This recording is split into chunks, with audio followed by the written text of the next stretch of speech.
We have filmed a lot from around Greece. It's one of our favourite places to be, just across every metric from, of course, the incredible archaeology, both ancient and medieval, but also the landscape and the coffee. The people are just incredible. It's the easiest sell ever. I mean, how could you not fall in love with this? Most recently, we were getting into the Dodecanese in both Kos and Rhodes, and from everywhere, from the Cyclades to the Argolid, from the Ionian Islands to Macedonia.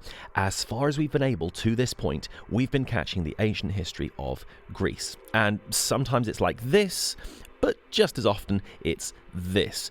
This is the footprint of a temple which would have once looked something like this, but now it's this.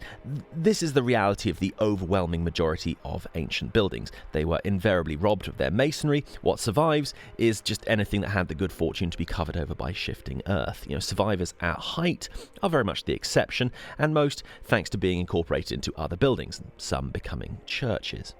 Now, at time of writing, Christopher Nolan's Odyssey is about to come out, which has triggered a wave of examination of Greek myth on film, and it's telling that many of the locations for one of the most famous examples, Ray Harryhausen's Jason and the Argonauts, were not filmed in Greece or even in Anatolia, but Italy.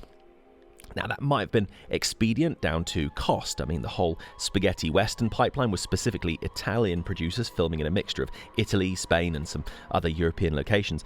But while it doesn't take away from the truly incredible ancient places in Greece, it may surprise you that these unmistakably Greek temples survive in southern Italy. And to be clear, it's only really surprising to us from a 20th century perspective. Anyone from antiquity would be entirely accustomed that Hellenic culture was not confined just to this peninsula and these islands, but had spread everywhere from up the Adriatic to the south of France, around the Black Sea, and a large number of settlements around Sicily and southern Italy.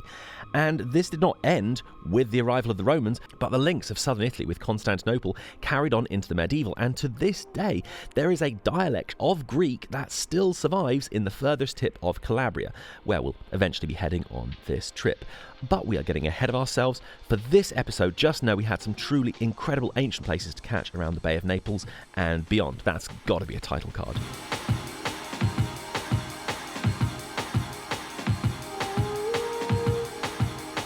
So we are Forest Archaic Collective, and as well as making jungle drum and bass, we've followed ancient sites across Europe and beyond, whether it's Neolithic standing stones, Roman arches, or Romanesque churches. We are proudly and resolutely AI-free. We've always believed if we're going to share these stories about ancient places, we need to go and film them for ourselves, not just spamming a stock library, definitely not getting the data centers to slop out some half-plausible looking garbage.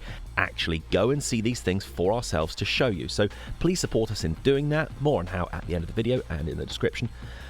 Well, taking off from a very sunny Gatwick and landing in a somewhat less sunny Naples, shot through passport and in a tremendous hurry proceeded to purchase the wrong bus ticket. But you can get them on the bus, so I was only €1.50 down.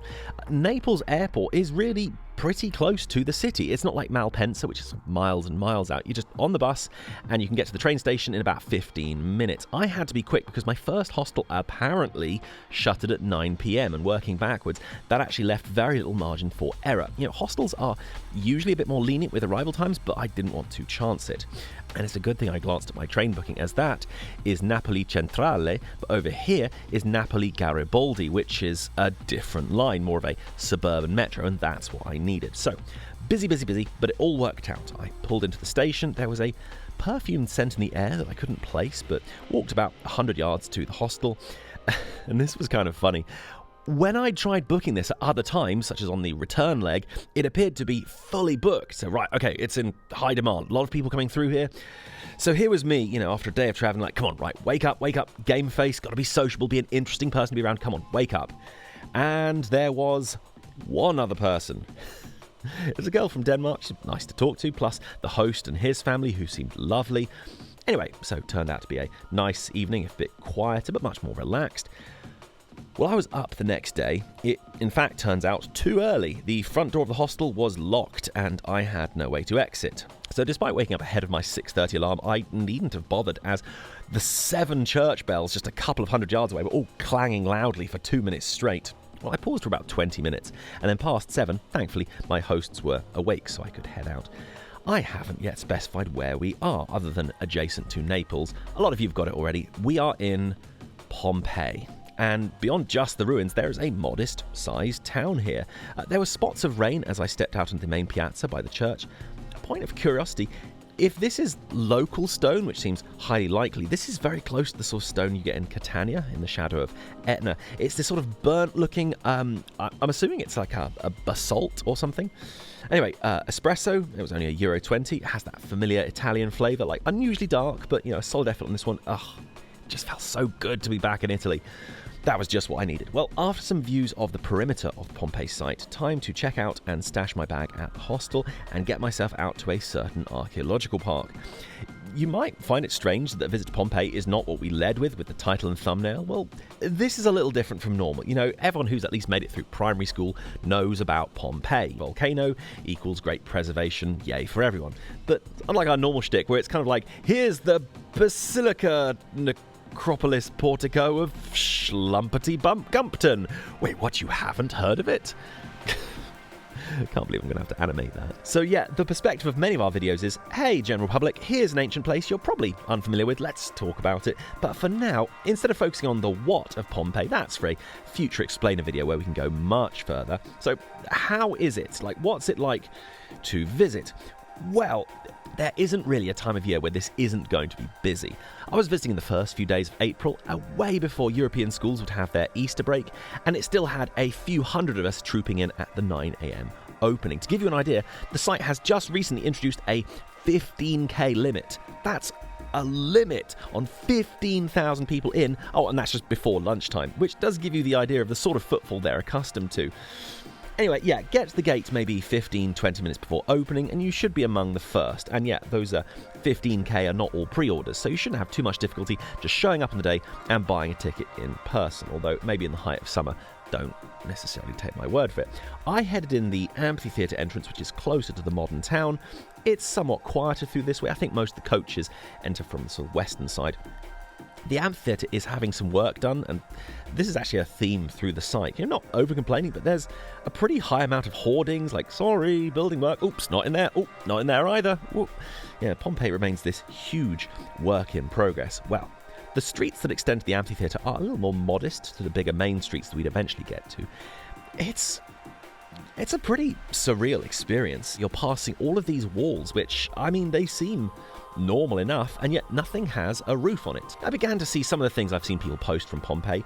Now, one thing, unavoidably, I had to treat this as just a first look, a trial, if you will, based on the assumption that my first visit would not be my only one. It's the sort of place you could prepare yourself for months and months in advance making lists, but really, you just have to explore it in person and then come back stronger next time with a knowledge of what you want to shoot. Yep, sorry, that's my baseline assumption that everyone sees the world through a photographic lens. But let's not lie, it adds excitement to the endeavour if you're not just glancing at it to have a series of objectives to hit and, a selection of shots you hope to pull off to a reasonable standard. But I can scarcely remember a time I've been so grateful for a few clouds. There were a few blue skies to the north and west, but the covering taking the edge off the sun, that was a relief.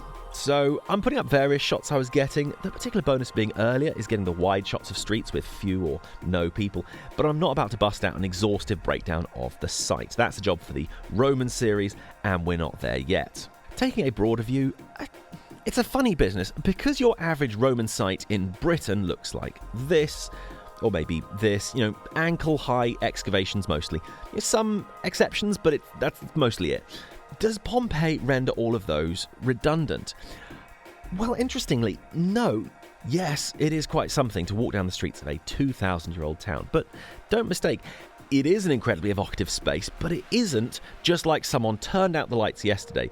You can't get away from the fact that this is an area prepared and made safe for your observation. Yes, it's incredible to see the streets upon streets of Roman houses, but without the human elements to a lot of them, it is just bricks and mortar. I don't have a citation for this quote, so apologies, but it is true to say we don't study artifacts, we study people through artifacts. And that has never been more true than here.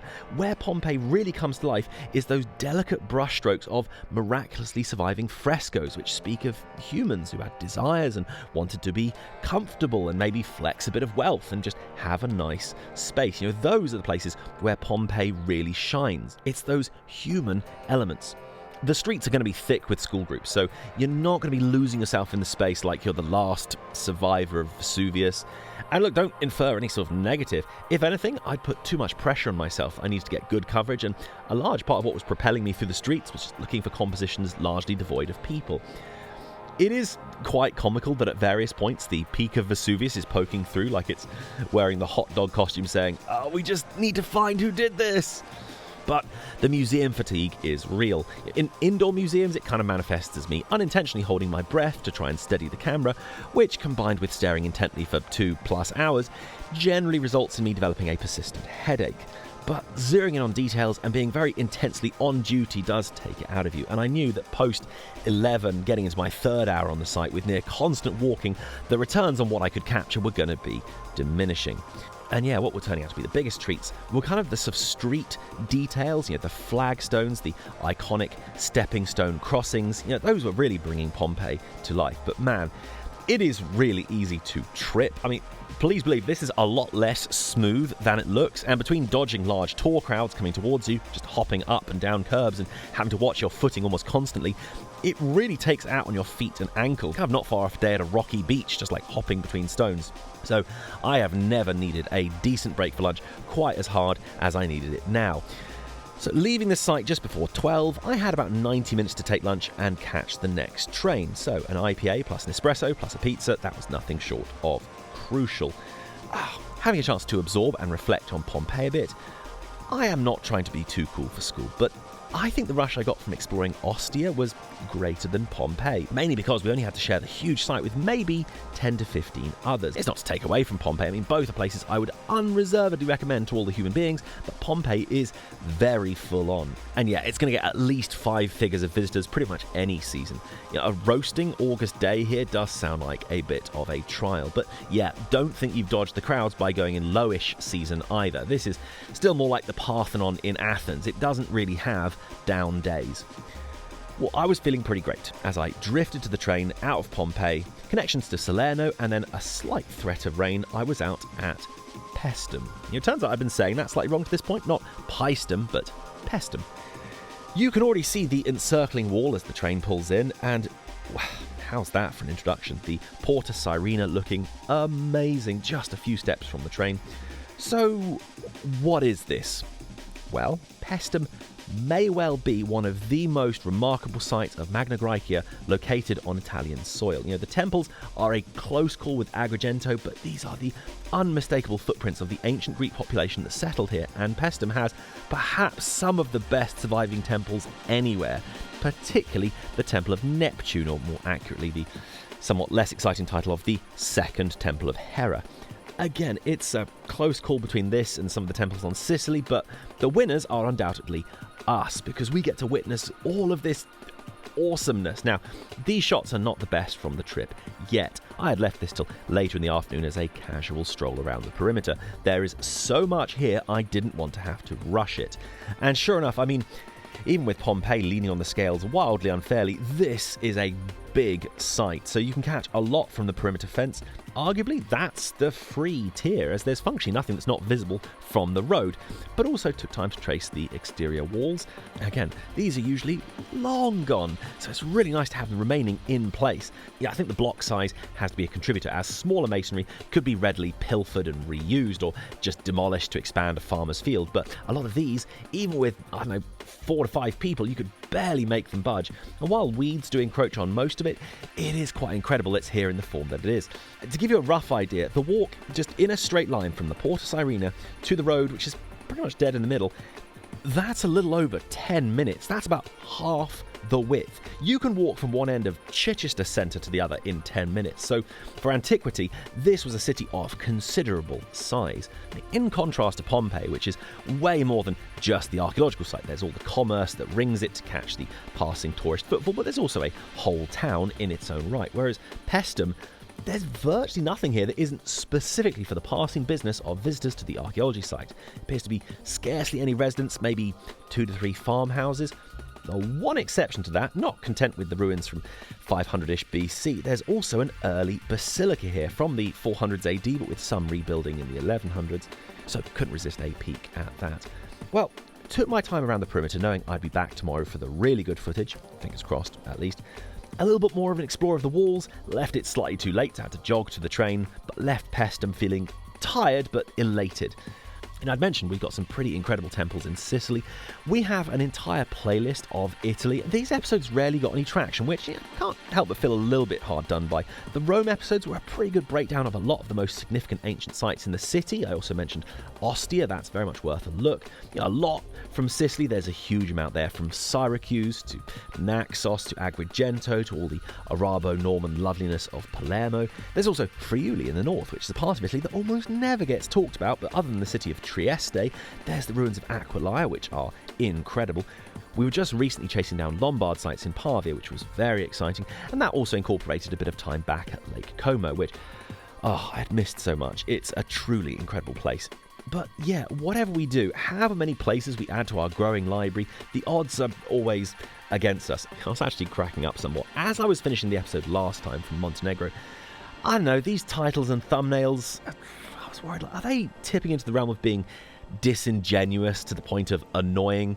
At which point I opened the episode in another browser, and this is what we're up against. Let's have a look here. So, okay, we've got this broad sweeping statement that you need to make an episode pop on people's timelines. It's annoying, but that's kind of just how the platform works now. Then, okay, fit nomads.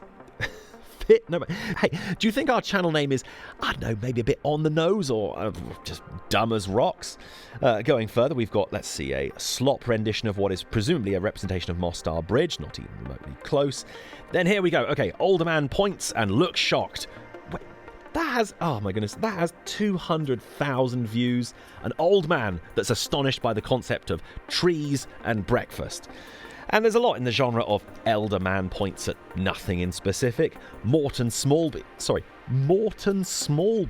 Oh, there's no way that's a real name. So, look, I don't know, perhaps we're the idiots for trying to do these well, not slopping out some AI, but actually going to these places and attempting something a little more ambitious than scrambled eggs underneath a few trees. But clearly we're on the back foot. It's hard to compete with this number of elderly men pointing at things and looking shocked. So if you could hit the notification bell, maybe you'll get a chance to see more ancient sites and history content that isn't a data center vomiting out some very confident lies. Anyway, back to this trip. It was train back to Salerno, and while there was very little light to be had, I was in dire need of just getting to the hostel and having a rest. I had to sort of do a lap around the block to try and find where the hostel is. Turns out it's behind this tiny, tiny door into this very large door into this, courtyard, which is at a really bonkers scale. So up 3 flights, and this was the Salerno Experience Hostel. It was a mix. It was pretty good. It certainly takes the prize for the hostel with the highest ceilings. You ever get the feeling when preparing food that you're making the Italian baby Jesus cry just by being basic? Well, yeah, threw some tortellini together with some tomatoes and pancetta, because that's easy. Also, finally got to have a cristalli. I always miss these when I'm not in Italy. I found some Californians to chat about their travels and things, so yeah, a nice evening to take some time, but slept pretty soundly. Well, getting up around 6:30 a.m. proved fortunate, as it appeared among the 3 toilets, I was the recipient of the last 4 squares of toilet paper in the entire building. An unenviable predicament for the other 20-odd guests in the hostel without any staffers on duty early, but also not my problem, as I had to be up and out. I was now regretting I'd not got any Salerno time in yet. We would later in the trip, but I only really had time for an espresso and then getting back on the train. So, getting off in Paestum again, this time the smell of farming quite sharp on the morning air, but what a morning to be there. Where the previous day the light had been behind the temples, so sort of bleaching them somewhat on camera, now the light was perfect, and it was a glorious sunny day. Through the gate, and I'd not picked up, you can actually venture inside the temples of Neptune, or at least through a certain ropes trail. No one's going to be especially shocked that I was ecstatic. I mean, how could you not feel incredible on a morning like this? And my 8:30 entry paid off, as I had no competition, save a slight game of chicken I had to play with the guy on the ride-along mower. But yeah, blue skies, no other humans, and some of the greatest temples that have survived from 2,500 years ago. plenty more on the site too, which must feel a little bit annoyed being utterly gazumped by the temples. It's tough being a ruined Asclepian when this is what you're next to. There's also the remains of the theatre, and this third temple we've not really mentioned. This is the Temple of Athena. Looped back round, there is just a huge amount here in terms of the footprint of the city, especially the later Roman layers, but the temples are so distracting, I wonder that many visitors to the site barely even see these parts. So that's all an incredible buzz. You're getting to see and film some of the best Greek temples anywhere in the world, and ooh, what's that strange sinking feeling I have in my stomach? It's almost like the more I see of the ancient world, I lose that irreplaceable feeling from seeing something for the first time. You're thinking back to the early years where we were just getting out, like maybe seeing Knossos for the first time, or Mycenae, or some of these places. Even though it is amazing to revisit these sites, you never get that feeling back, and it's kind of an abyss where one day I've just lost the joy of it. But anyway, that's enough of that. Did also pop into the museum. I really like how it's laid out. In the centre, it's kind of modelled like a temple, so they can display the sculpture from the pediment around its rim. Plus the famous frescoes from the tomb of the diver. Yeah, great stuff. And from the way I'm talking, you may have already picked this up. I am more enamoured with this than Pompeii. I don't know if people will be mad at me for that, but look, what can I say? I just found more joy catching the temples against the brilliant blue, and even all the ruins kind of sprawling out, than the numerous walls of Pompeii that are somewhat more manicured and managed. It's not to detract from Pompeii, but there it is. Took a good last look at the gate. Then on a slightly sour note, the train was progressively delayed longer and longer till it was not coming for another hour. It was rather annoying, as it was going to rob me of the time I would have had in Salerno, so that was less than ideal. I actually decided that rather than just staying slouched on the platform for the next 50 minutes, I'd loop back into the town, get a victory beer, and not really any especially good bars here actually. Did manage to get an Ichnusa in a quieter spot away from the thousands of school children that were now orbiting the site. The prodigal train did eventually pull in, smelling distinctly like burnt wiring. So yes, I only had a tiny turnaround in Salerno before I had to leave, really just time for a snacky lunch, then back on the train, thankfully on time on this occasion, and made a bit more progress south. And this is actually the time we need to pause proceedings. We've got a lot more to cover, but it's going to need another episode, so please do link in for the part 2 where we finally get down to Calabria. So much more to come, but a couple of episodes previous we were running a game to see if folks could identify some places from very high up in much the same way we do when we've got a clear day where we're flying, but we've only got a finite amount of those, so instead I thought it'd be interesting to test folks on some other ancient places. To give you a bit of a chance, we'll be mainly going through places we featured in the last 2 years, though not exclusively. Okay, well, inspired by the Porta Sirena, I thought we could begin this week with monumental gateways. And I've mainly gone with pretty famous examples. So, number 1, this has got to be among some of my favourite places we've ever been. Number 2, again, I feel like quite a few people will be able to pick this one out. Number 3, this one is less well known, but we have featured it quite recently, so that should help. Number 4, that one's a little well known, but again, you've got a chance. And number 5, okay, we haven't been to this one for a while, but again, it's a pretty famous one. See if you can get it. So, answers in the comments, and we'll have the results next week. Hoping to make this something of a recurring feature. If you've enjoyed the music in the background, it's ours. We make all the music for these episodes, and you can catch it on bandcamp.com. If you want to support us at the channel and throw us a few quid, that's the place to do it. Otherwise, we're still kind of working through a bit of a backlog. This is from last year, so if you want to see what we're doing on more of a week-by-week basis, follow us on Blue Sky. There's loads more ancient places to see there.